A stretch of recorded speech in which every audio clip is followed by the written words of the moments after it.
Supreme কোর্টে আরজিকর মামলার শুনানি আগামী 29শে জানুয়ারি জানিয়ে দিল প্রধান বিচারপতি সঞ্জীব খান্না, বিচারপতি সঞ্জয় কুমার ও বিচারপতি কেভি বিশ্বনাথনের বেঞ্চ। চিকিৎসককে ধর্ষণ খুনের ঘটনায় দোষী সঞ্জয় রায়কে সোমবারই আমরণ কারাবাসের সাজা শুনিয়েছে শিয়ালদা আদালত।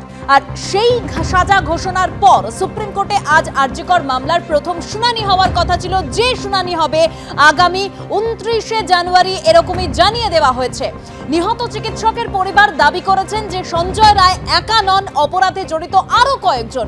অন্যদিকে সিবিআই তদন্ত নিয়েও প্রশ্ন তুলেছেন অভয়ার বাবা মা।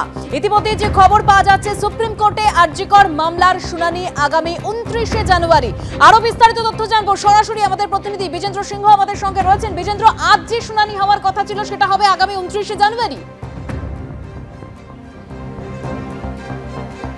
আগামী 29শে জানুয়ারি দুটোর সময় হিয়ারিং হবে, যেটা আজকে চিফ জাস্টিস কিছুক্ষণ আগে জানালেন। এটা মনে রাখতে হবে কি, গতকাল যখন লিস্টে এসেছিল আরজিকর শুনানির জন্য 42 নম্বর অ্যাটেম্প ছিল আজকে, এবং বলা হয়েছিল কি, মনে করা হয়েছিল কি লাঞ্চের পরেই হিয়ারিং হবে, কিন্তু আজকে আমরা দেখলাম লাঞ্চের আগে অবধি 1 থেকে 5 আইটেমই হিয়ারিং হয়েছে। সেক্ষেত্রে আজকে হিয়ারিং সম্ভাবনা কম ছিল। যখন কোর্ট লাঞ্চের জন্য উঠছিল আজকে দেবস্মিতা, সেই সময় করুণানন্দী আইনজীবী তিনি পরিবারের তরফ থেকে বলেন কি তারা চাইছেন কি যখন দুটোর সময় কোর্ট বসবে তাদের যেন কেসটা হিয়ারিং করা হয়।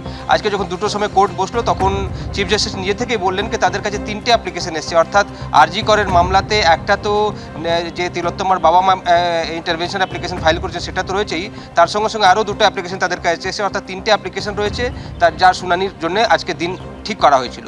এবং তিনি বলেন কি যেহেতু এই অ্যাপ্লিকেশনগুলো বাকি পার্টিগুলোকে সার্ভ করা হয়নি, তাদেরকেও সার্ভ করে দেওয়া হোক, এবং তাদের বক্তব্য সহ আগামী বুধবার 29 তারিখ দুটোর সময় তারা শুনানি করবেন। তিনি এটাও বলেন কি সাধারণত দেখা যায় কোর্টের মধ্যে আমরা যে এত কেস থাকে 1 থেকে 20 যেতে যেতে দিন শেষ হয়ে যায়, তাই আজকেই তিনি ঠিক করে দিয়েছেন কি আগামী বুধবার দুটোর সময় এই কেসটির হিয়ারিং করা হবে।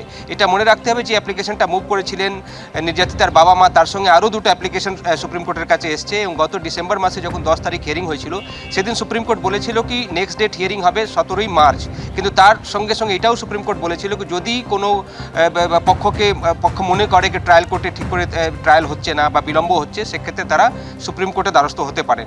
এবং তার সেটাতেই আমরা দেখতে পাচ্ছি কি 16 তারিখ নির্যাতিতার বাবা মা সুপ্রিম কোর্টে দ্বারস্থ হয়েছিলেন। এটা মনে রাখতে হবে তারপরে কিন্তু কনভিকশন হয়েছে এবং শাস্তি হয়েছে সঞ্জয় রায়ের। তার আগেই তারা খুব সম্ভবত অসন্তুষ্ট ছিলেন যে ট্রায়াল চলছিল যেভাবে তদন্ত চলছিল সেটা নিয়ে। এর আগেও তারা সুপ্রিম কোর্টে বলেছিলেন। গতবার যখন 10 ডিসেম্বর হিয়ারিং হয়েছিল সেদিনও আমরা দেখেছিলাম নির্যাতিতার বাবা মার তরফ থেকে তিনি বলেছিলেন তারা কতটা ট্রমাটাইজড রয়েছেন, এবং যেভাবে বাকিদের ভূমিকা নিয়ে তদন্ত করা হচ্ছে না সেটা নিয়ে তারা প্রশ্ন তুলেছিলেন। সেদিন তুষার মেহতা জানিয়েছিলেন কি ট্রুথফুলি তদন্ত করছে সিবিআই, এবং বাবা মাকে কনফিডেন্সে নিয়ে তারা তাদের সঙ্গে কথাও বলছেন, এবং যা যা ইঙ্গিত পাওয়া গেছিল বা যে চিঠিতে তারা দিয়েছিলেন কিছু নাম, তাদের ভূমিকা নিয়েও তদন্ত করা হচ্ছে। এখন দেখতে হবে দেবস্মিতা আগামী বুধবার 29 তারিখ দুটোর সময় যখন হিয়ারিং হয়, সেই 3টে অ্যাপ্লিকেশনের মধ্যে 2টো অ্যাপ্লিকেশন কাদের রয়েছে।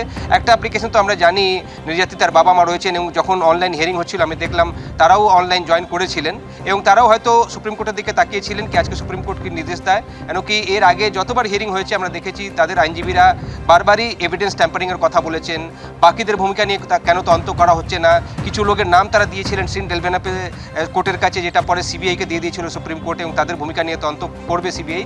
সেটা তুষার মেহতা গতবার হিয়ারিংয়েও জানিয়েছিলেন কি তারা 3টে অ্যাঙ্গেল দিয়ে তদন্ত করছেন। এক হলো নির্যাতিতার যে ধর্ষণ এবং খুন করা হয়েছিল সেটা রয়েছে, তার সঙ্গে সঙ্গে এভিডেন্স ট্যাম্পারিং বা এভিডেন্স নষ্ট করার যে একটা অভিযোগ এসেছে সেটা তারা তদন্ত করছেন, এবং থার্ড অ্যাঙ্গেল ছিল আর্থিক যে দুর্নীতি হয়েছে বা ফাইন্যান্সিয়াল ইরেগুলারিটিসগুলো রয়েছে আরজিকরে, সেটা নিয়ে তারা তদন্ত করছেন। তো এই 3টে অ্যাঙ্গেল নিয়ে তারা তদন্ত করছেন। তারা সাপ্লিমেন্টারি চার্জশিট ফাইল করবেন এটাও বলেছেন তুষার মেহতা।